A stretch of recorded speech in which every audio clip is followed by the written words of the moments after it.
ఓం శ్రీ విఘ్నరాజాయ నమః. ఓం గం గణపతియే నమః. Hello friends, welcome to our channel mister Sridhar. చాలా రోజుల తర్వాత మళ్ళీ యూట్యూబ్ వీడియో స్టార్ట్ చేస్తున్నాను. మీ అందరి సహకారం అందించాలని కోరుకుంటున్నా. మళ్ళీ స్టార్ట్ చేస్తున్నా కాబట్టి మొదట మన వినాయకుని వీడియోతో స్టార్ట్ చేస్తున్నా. ఈ వినాయక చవితి సందర్భంగా మనం ఆ విఘ్నాధిపతిని ఏ విధంగా పూజించాలి, ఆయన కృపకు ఎలా పాత్రలు కాగలం, ఏ పూజ ఏ విధంగా చేయాలి, ఏ పత్రులను సమర్పించాలి, అసలు పూజ ఏ విధంగా చేయాలి అని ఈ వీడియోలో తెలుసుకుందాం. మనకు పూజకు కావాల్సిన వస్తువులు మట్టి గణపతి, కలశం, చెంబు, కొబ్బరికాయలు, లడ్డు, ఉండ్రాళ్ళు, పిండి వంటలు, ఎవరికి తోచిన వాళ్ళు, సోమవారికి బట్టలు, కలశము, జాకెట్ ముక్క, పత్రిక, పూలు, పాలవెల్లి, పసుపు, కుంకుమ, అక్షింతలు. పత్రులు చాలామంది బయట కట్టలు తెచ్చి అవి ఏ ఆకులు ఉన్నాయో కూడా చెక్ చేసుకోకుండా పూజ చేస్తాం. బట్ మనం ఏ పత్రులు పూజించాలో, ఏ పత్రులు ఉపయోగిస్తున్నామో తెలుసుకుంటే మంచిది. అసలు మనం ఏ పత్రులు వాడాలో తెలుసుకుందాం. మనం అందరం వినాయకుడితో వ్రతకల్పం చేస్తూ పుస్తకం చూసి పూజ చేసుకున్నాం కాబట్టి దాని ప్రకారం తెలుసుకుందాం. ముందుగా మండపాన్ని మన శక్తి కొలది మనం అలంకరించుకుందాం. మట్టి గణపతిని పూజిద్దాం. ప్లాస్టర్ ఆఫ్ ప్యారిస్ని బొమ్మలను మనం పూజించవద్దు, ఎందుకంటే అవి పర్యావరణానికి అంత మంచిది కాదు. పైగా అవి డొల్లగా వస్తాయి. డొల్లగా ఉన్న వాటిని మనం అలంకరణ తప్ప పూజకు ఉపయోగించకూడదు. ఇక గణపతిని ప్రతిష్ఠించుకున్నాక చాలామంది పత్రి మొత్తం పెట్టి డెకరేషన్ చేస్తారు. బట్ చేయొచ్చు, కాకపోతే పూజలో మనకు ఏ పత్రులు అవసరమో అవి ఉంచుకొని మిగతా వాటితో అలంకరించుకోవచ్చు. ఇక కలశం ప్రతిష్ఠించి వీలైతే బియ్యం పిండితో దీపాలను కొబ్బరి నూనెతో వెలిగిస్తే చాలా చాలా శ్రేష్టం.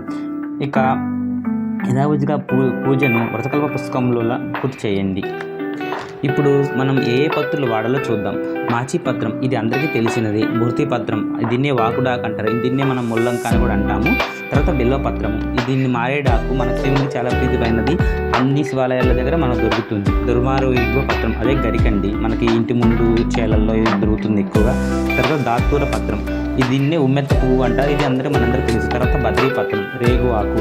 అపమార్గ పత్రం, దీన్నే ఉత్తరేణి అంటారు. అపమార్గ పత్రం అంటే మనకి అందరికీ ఆల్రెడీ నోటెడ్ అయ్యే ఉంటుంది, బట్ ఉత్తరేణిని అపమార్గ పత్రం అంటారు. తర్వాత తులసి, ఇది తెలియని వారంటే ఎవరు ఉండరు. చూత పత్రం అంటే మామిడాకు. కడవేర పత్రం అంటే గన్నేరు. విష్ణుకాంత పత్రం అంటే విష్ణుకాంత మొక్క. ఈ మొక్క అందరికీ దొరుకుతూనే ఉంటుంది. తర్వాత దాడిమి పత్రం అంటే దానిమ్మ ఆకు. దేవదారు పత్రం, ఇది కొంచెం కష్టమవుతుంది, కాకపోతే దేవుడు చాలా ప్రీతమైనది, కొంచెం దొరకడం కష్టంగానే ఉంటుంది.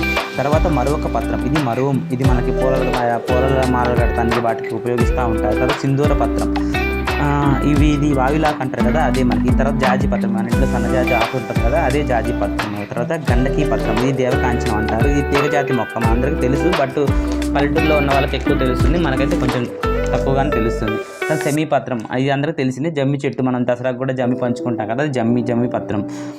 తర్వాత అశ్వత్థ పత్రం అంటే ఇది రావి ఆకు. అర్జున పత్రం అంటే మధ్య ఆకు. అర్కపత్రం అంటే జిల్లేడాకు. ఇవి స్వామివారికి ఇష్టమైన పూజలో వినియోగించే 21 పత్రులు అనమాట. పైన తెలిపిన పత్రులతో ఏవైనా మీకు దొరకలేదు అని బాధపడకండి, ఎందుకంటే మీకు దొరకని పత్రి స్థానంలో గరికని స్వామివారికి సమర్పించండి. ఉదాహరణకు దేవదారు పత్రం పూజయామి అని గరికలు సమర్పించండి చాలు. పత్రిక తర్వాత మనకు అతి ముఖ్యమైనది పూలు. ఏమైనా పూలు మీకు అందుబాటులో 108 పూలు ఎక్కువగా పక్కన ఉంచుకోండి, ఎందుకంటే అష్టోత్తరం చదివేటప్పుడు మనం మంత్రానికి ఒకటి వేసి అర్చన చేస్తాం కాబట్టి. మిగతాది అంతా వ్రతకల్పం పుస్తకం ప్రకారం పూజ చేసి కథ చదువుకొని అక్షంతలు చల్లుకోండి.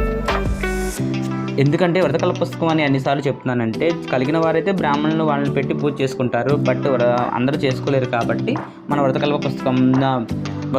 పుస్తకం చూసి పూజ చేసుకుంటారు అన్నమాట. ఇలాగే విఘ్నాధిపతిని ఆశీర్వాదం పొంది ఈ సంవత్సరం అంత శుభ సుఖ సంతోషాలతో వర్ధిల్లాలని కోరుకుంటండి. ఆగండి. ఈ వీడియో మనకు నచ్చినట్టయితే లైక్ చేసి సబ్స్క్రైబ్ చేసి మీ బంధువులకు, స్నేహితులకు, శ్రేయోభిలాషులకు షేర్ చేయండి.